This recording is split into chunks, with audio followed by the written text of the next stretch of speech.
todos. Creo que tratar estos temas es buscar de alguna manera el encontrarnos con aquellas preguntas que siempre nos hemos hecho. Supongo que a todos nos ha preocupado qué nos pasa, qué pasa después de la muerte, por qué me encuentro con estas circunstancias en mi vida, por qué he nacido en este país, por qué tengo, bueno, pues, tengo estas características físicas, estos hermanos, ¿por qué? Y creo que es la pregunta íntima que todo ser humano se hace alguna vez en su vida. Creo que está bien que nos encontremos para poder plantearnos la incógnita que en el fondo de nuestro corazón están y subyacen. Creo que es una oportunidad para compartir aquellas cosas que a veces no nos atrevemos a decir en voz alta.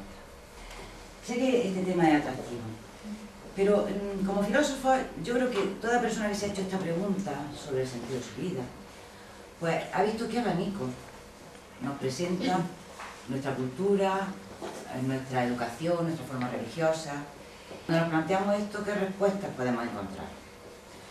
Por un lado, la materialista, es decir, todo es casual, todo es casualidad. Yo soy un efecto en mis sentimientos y en mis pensamientos de la química que se produce en mi cerebro. Mis convicciones no son nada más que ese producto de esa química y todo acaba con la muerte. La vida tiene como fin la muerte. Hombre, sé que estoy simplificando, pero a grandes rasgos, la visión materialista, cuando uno se plantea la vida así, ¿qué puedo hacer? Si todo es azar, ¿hacia dónde dirijo mi vida? Si todo va a acabar o en un ataúd o en un conjunto de cenizas. Ahí lo dejo. ¿Qué puertas nos abre esa visión del hombre? Y pensar que solamente somos un producto químico, mi sentimiento es solo química, mis pensamientos, mis convicciones, mis conceptos sobre la vida, sobre la libertad, ¿es solo química? Acabo con la muerte. Esa es una opción que nos plantea nuestra cultura. La otra opción también es la religiosa. No quiero pecar de tocarlo muy superficialmente, pero voy a tocar a grandes rasgos. Somos también el fruto de una voluntad divina y que nuestra vida pues transcurre en unos cuantos años y a lo largo de esos cuantos años delimitamos si vamos a tener una eternidad en el cielo o en el infierno, si encontramos un verdadero sentido de acercamiento a Dios y si la gracia de Dios me permite entrar en ese cielo o tengo la oportunidad de pedir un perdón a la hora de la muerte y todo aquello que he hecho a lo largo de mi vida queda borrado. Bueno, a veces uno se cuestiona si un hombre ha causado dolor a otro ser humano. ¿Es posible que un perdón nos lleve a borrar todo ese dolor? ¿No hay efecto de todo ese dolor? No sé.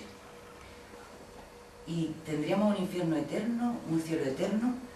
No sé si todos nos consideramos lo suficiente buenos para conquistar un cielo eterno, no lo sé. Tal vez por eso le tememos a la muerte, porque creemos que no somos lo suficientemente buenos como para conquistar ese cielo. Y tal vez esperamos que ese tiempo, ese encuentro con la muerte se retrase porque no sabemos qué va a pasar, no sabemos qué va a encontrar. Y ahora, ya os digo, ha sido una visión simplista, pero bueno, nos vamos ahora a lo que nos plantea esta hipótesis de la reencarnación. Yo estoy simplemente cuestionando, ante las posibles respuestas que encontramos en nuestro mundo, cómo encaramos ese fenómeno de la muerte. Y no solo la muerte, sino cómo encaramos la vida. Porque de lo que pensamos de la muerte, vendrá también la forma de encarar nuestra vida. Bueno, pues esta teoría de la sucesiva vida, de cómo un hombre va encarnando una y otra vez para ir experimentando, para ir evolucionando, Esta teoría viene de muy lejos, es muy vieja. Nosotros la asociamos siempre a la cultura hindú, al mundo oriental. Pero si revisáramos en Egipto, en la América precolombina, en China, prácticamente todas las culturas antiguas han tocado esta teoría. Las tenían como fundamento de sus propias creencias. Y no solo como una creencia, sino como una ley de la existencia. Y hablamos de culturas, pero es que las religiones, en las mismas religiones hebreas y en la cristiana.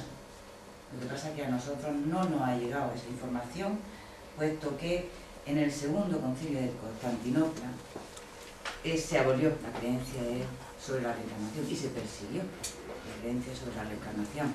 Es decir, que en el corazón del cristianismo también estaba, pero nuestra cultura lo perdió. Y entonces ahora casi la vemos como algo exótico, algo que nos llama la atención y que prácticamente en los años 60 irrumpió en nuestra cultura y nos hizo prever otros horizontes, otra forma de encarar la vida y la muerte. Y no solamente las religiones, no solamente la cultura antigua. Platón y muchos otros filósofos, recogiéndolo de Pitágoras, hablaba de la transmigración del alma. El Fedón está dedicado a contarnos qué pasa después de la muerte. Y dentro de la República, en el mito de Er, nos narra cómo un hombre que murió en batalla le dieron la oportunidad de renacer para que contara a sus contemporáneos cómo los hombres eligen su forma de vida. Es decir, no es nueva y tampoco es oriental.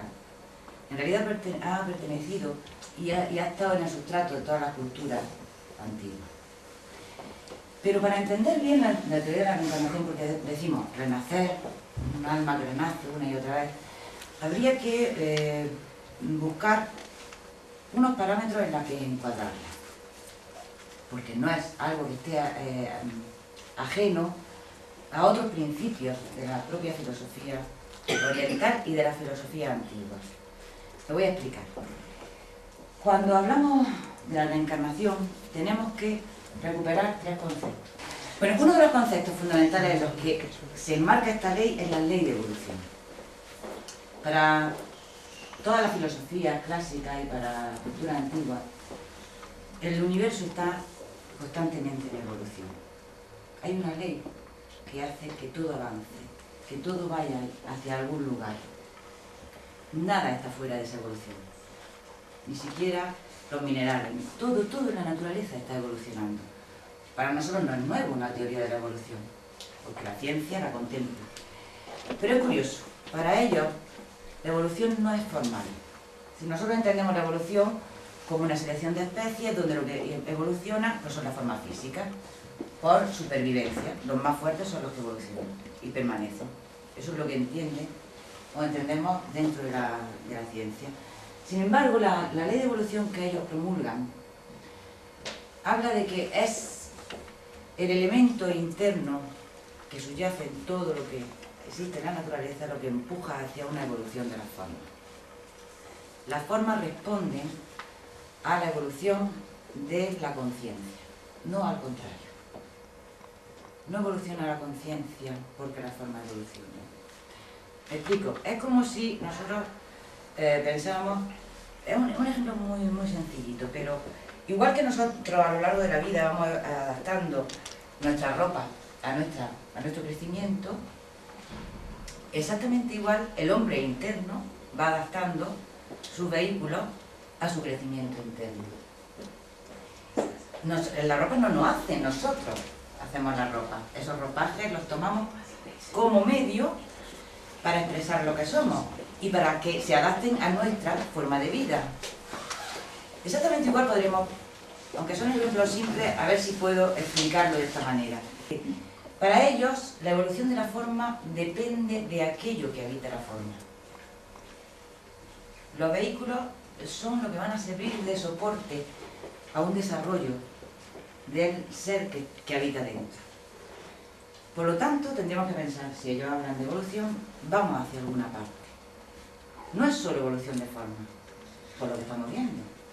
Vamos a una evolución de la conciencia. Es decir, todo en el universo tiene una meta, tiene un fin. Eso es lo que ellos llamarían el gran sentido de la vida, que es el Dharma.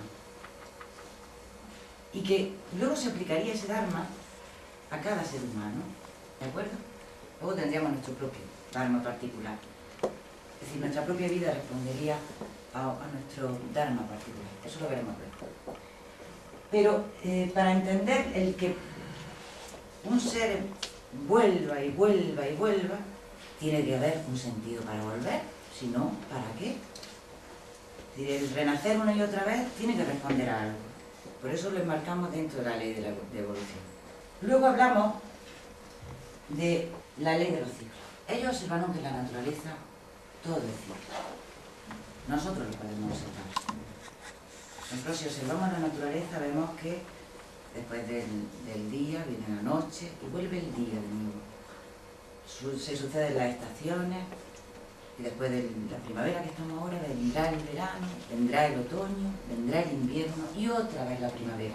No es la misma primavera, pero vuelve a renacer de una forma ese ciclo. Y lo vemos en muchísimos ciclos que se repiten dentro de la naturaleza. Entonces, ¿por qué el hombre va a escapar a esos ciclos? ¿Por qué el hombre no va a estar dentro de ese principio que se sucede en la naturaleza? Ellos nos decían,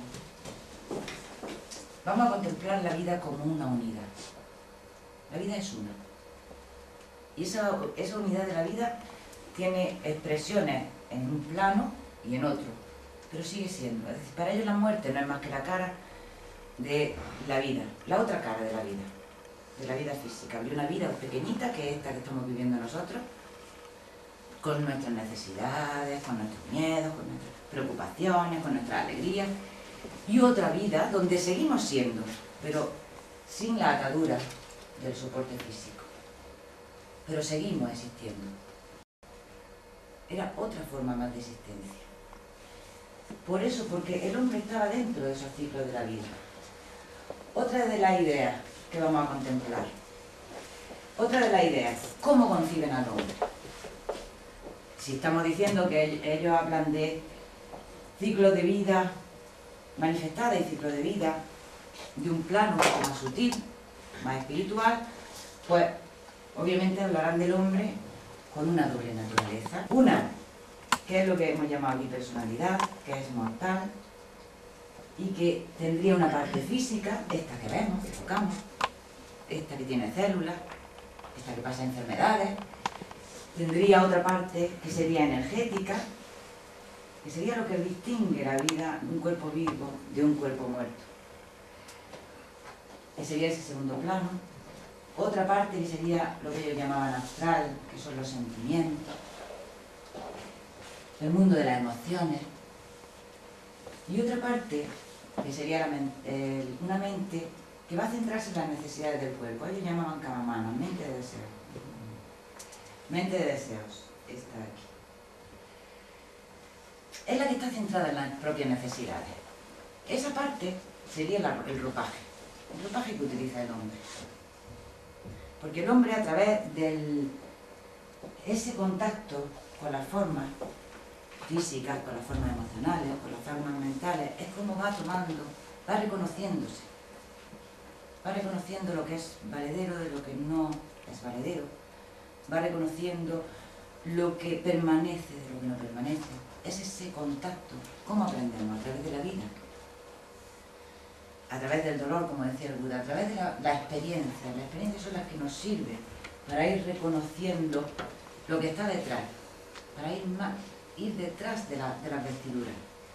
Podríais decir, es que son importantes, mis sentimientos son importantes, sí, son importantes, pero son una expresión de lo que soy. No soy solo mis sentimientos, porque nuestros sentimientos cambian. Igual que cambia nuestra forma física. Sin embargo, nos reconocemos, más allá de haber sido niños, más allá de haber sido jóvenes, más allá de haber sido, de ser ancianos, detrás de todas esas vivencias nos seguimos reconociendo. Soy yo. Me recuerdo cuando era niña, pero detrás de ese recuerdo está ese yo que se reconoce, en ese niño, en ese joven, en ese adulto. Hay algo dentro de nosotros que es como un hilo que une toda nuestra vivencia. Igual pasaría con los sentimientos. Los sentimientos no son nada más que una expresión de nosotros mismos. No son un absoluto, porque cambian. Por eso habría que buscar aquellos que son más, digamos, más profundos, más estables, los que expresan lo que somos en profundidad, y no dejarnos llevar por los vaivenes muchas veces de nuestras emociones, que a veces no distinguimos muy bien, porque ese mundo también nos resulta atractivo, pero cuando vemos que esos sentimientos cambian y lo que hoy era de una manera ha cambiado a otra, nos damos cuenta de que el que siente, el que está detrás, es el que está dándose cuenta. Hay una mente que simplemente se va a preocupar de nuestras necesidades, y estas necesidades pues seguirán cuando nos vayamos nosotros. Ellos también nos hablaban de otra parte que es inmortal.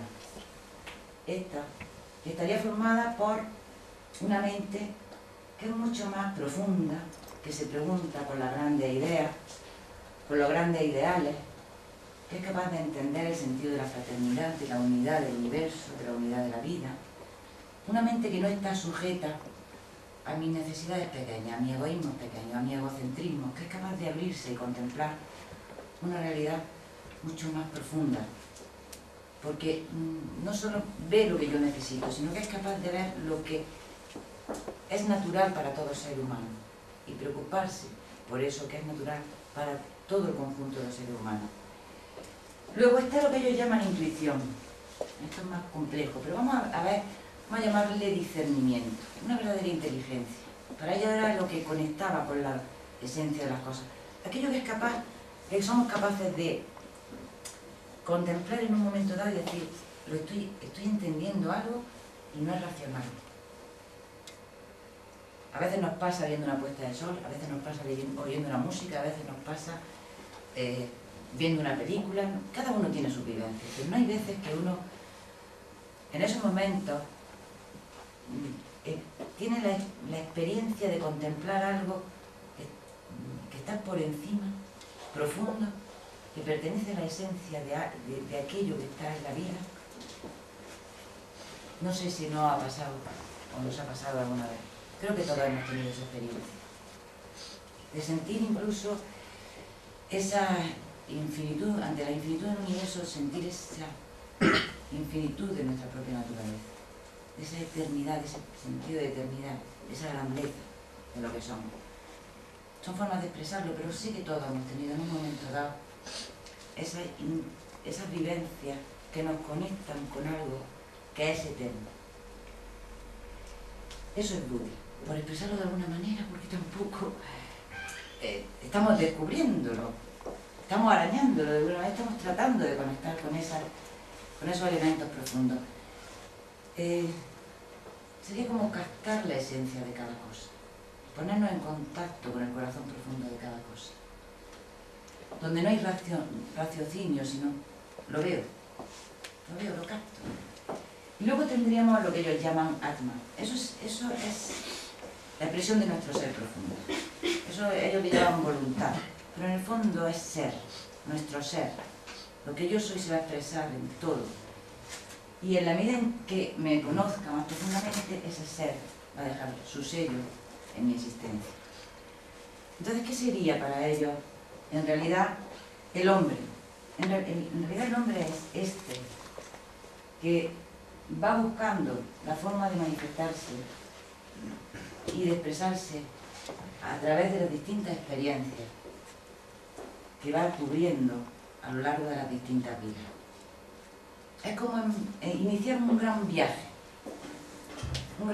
donde, igual que cada día nos levantamos, nos vestimos y termina el día y dormimos, como ese sueño que llamaban los griegos el hermano pequeño de la muerte, ¿no? Himnos, el hermano de Tánatos. Se agota las necesidades de experiencia y nos vamos a otro plano de existencia. Nosotros no lo vemos, por eso nosotros ¿qué hacemos? Contemplamos la vida del hombre solo desde esta parte visible. Imaginaros que esas ondas serían como las líneas que unen la vida humana. En realidad la vida humana es un gran ciclo. Nacemos, pasamos la juventud, es como los ciclos de la naturaleza. La primavera, el verano, el otoño. Ellos también relacionaban los ciclos del año, las estaciones, con la experiencia del ser humano. Pasamos por esos ciclos ¿pero qué vemos nosotros? Imaginaros que esta cuerda estuviera bajo las aguas, esta parte y esta parte saliera. Nosotros vemos la parte que sobresale. La parte que es visible es esta. Ahora estamos encarnados. Cuando un ser humano muere no vemos qué pasa con él. No sabemos qué pasa. Tal vez nos falta la visión de saber que ese ciclo se completa. Por eso la ciclicidad es importante. Sigue existiendo y cubriendo su experiencia.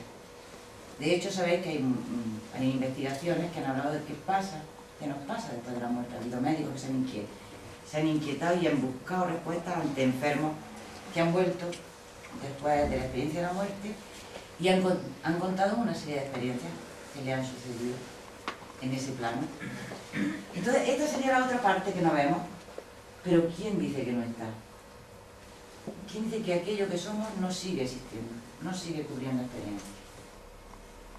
Entonces, si concebimos que el hombre tiene esa parte inmortal, cuando venimos a la vida, aquí nos reciben con mucha alegría. Nos decía Platón, por boca de Sócrates, preguntaba, ¿pero de dónde vienen los muertos? Dice, pues de los vivos, ¿no?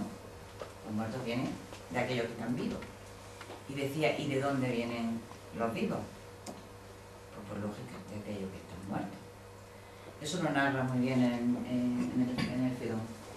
Pero también podemos preguntarnos por qué otras personas nacen en unos países donde no tienen medios, por qué nacen personas tullidas, por qué nacen personas con síndrome de Down. Es azaroso. Bueno, ellos nos decían que cuando caminamos por esa ley de la evolución, pues vamos generando un karma, un efecto, que no es negativo. Ya no, el karma es la ley de acción y reacción. Es igual que si cuando yo muevo esta mesa, se produce una reacción al efecto de lo que yo he hecho. Entonces, las condiciones en las que nos encontramos, hoy y ahora, son el efecto de unas causas que hemos ido generando, que nos hace tener una serie de características. ¿Y ese karma de dónde viene? Pues de cómo nosotros hemos ido transitando esa ley del Dharma. Ponían el ejemplo de que esa ley era como imaginemos como un camino que estuviera vallado con una pared de goma, ¿sí?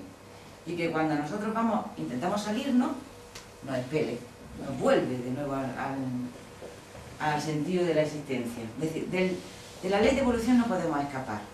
Ahora, ¿cómo transitamos ese camino? Eso es cosa nuestra. Ahí sí tenemos la elección. Eso no quiere decir que las veces que solamente nos espera en un sentido negativo. Si nosotros transitamos, imaginaros que seguimos una ruta, un camino, y vamos a seguirlo de forma avanzando bien, pues ahí tendríamos un buen karma, ayudando a los demás, que no sé, que se para, voy a ayudarlo, favoreceríamos nuestro caminar por el Dharma. Ahora imaginaros que yo pues simplemente me siento en el camino a observar qué pasa o a dejarme estar. Pues lo que hago es generar un efecto negativo, porque toda acción, aunque sea la de estar quieto, genera un efecto. Nada está quieto en el universo. Toda decisión que tomemos genera un efecto. Entonces somos el producto de nuestras propias decisiones. La vida que tenemos, la vida que nos encontramos, es el producto de aquello que hemos generado. Y en realidad nos ponemos ropas nuevas y esas ropas son las que nos sirven para generar nuevas vivencias, nuevas experiencias, para ir creciendo, que significa ser más conscientes de quiénes somos realmente, para ir despertando profundamente al ser que duerme dentro de nosotros. Hay un descanso, como nos sucede cuando vamos a dormir cada noche y volvemos, cuando se ha agotado ese periodo de descanso, volvemos a nacer con ese conjunto que nos hacen vivir una experiencia ajustada a nuestras necesidades. Por eso es importante que no digamos, maldita sea lo que me ha tocado a mí en esta vida. Ellos decían, cuidado, no te quejes contra el karma, porque es tú lo has generado. Y es lo que necesita, no es una ley, digamos, ciega, responde a un principio de la naturaleza. No vamos a vivir nada que no se ajuste a lo que podemos aprender. Pero generalmente lo vemos como algo que nos viene de fuera. No. Asumamos que lo que vivimos, lo que nos encontramos, lo hemos gestado. Y lo hemos gestado y ahora no lo veamos como algo terrible, mira la carga que me ha venido, no.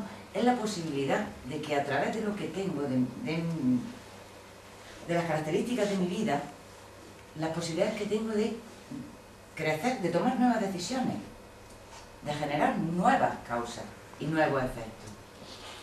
Ese es el karma. El karma es en realidad el conjunto de decisiones, de vivencias, de experiencias, de acciones que van generando un efecto.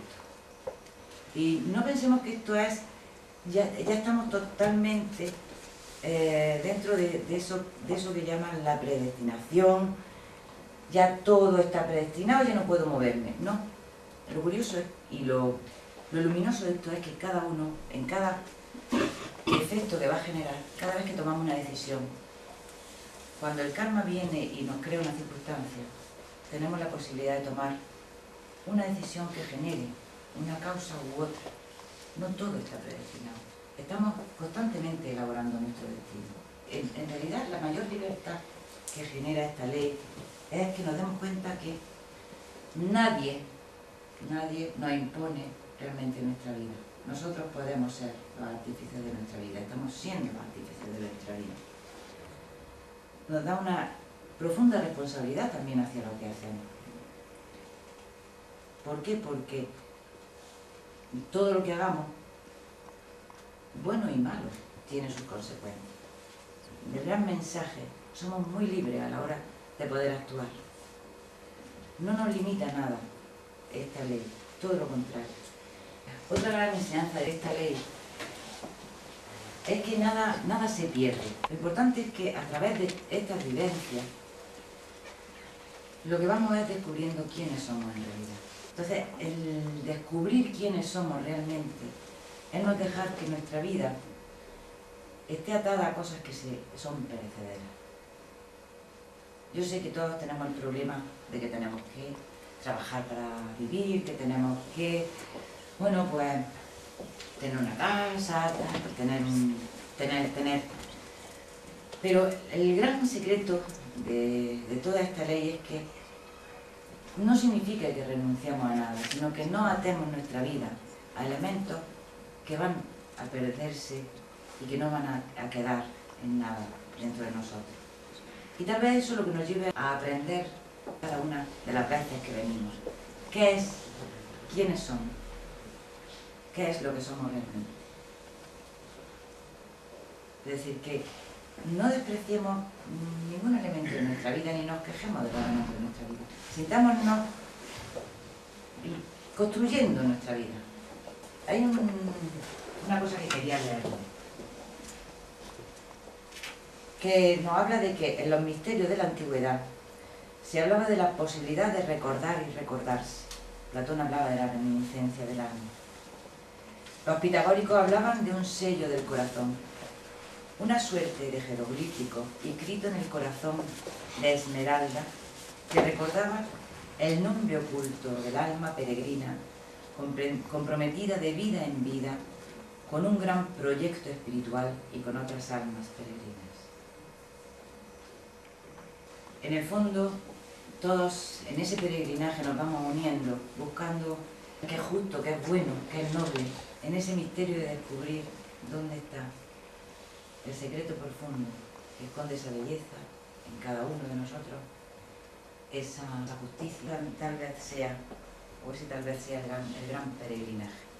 Y no es nuestro, lo compartimos con muchos seres humanos, porque todo digamos que la verdad, la justicia y la bondad, como decía Platón, nos pertenece a todos.